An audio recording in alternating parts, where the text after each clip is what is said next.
சொர்ணியே இல்லாம இவனாலலாம் குடும்பத்துக்கு எந்த பிரயோஜனமும் இல்ல. உனக்கு வேற ஏதாவது வேணுமா? இந்த சிக்கன் பீஸ் சாப்பிடு. லெக் பீஸ் தான்டா வைக்கிறேன், சாப்பிடுறா.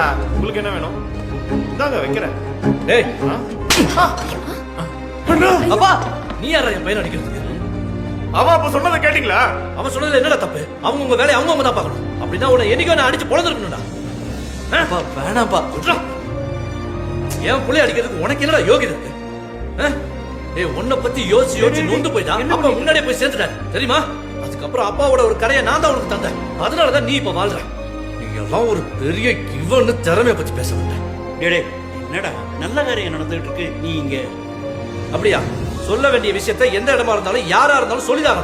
அப்படித்தானே நீங்க என்கிட்ட கொஞ்ச நேரத்துக்கு முன்னாடி சொன்னீங்க. அதனால இது இப்ப சொன்னாதான் சரியா வரும். 4 பேருக்கு முன்னாடி சொன்னாதான் இவனுக்குலாம் உரைக்கும். ஏண்டா வேலை வெட்டி இல்லாம ஊரை சுத்துற இவனுக்காக இப்படி வக்காலத்து வாங்கிட்டு வரியா? வெக்கமா இல்ல?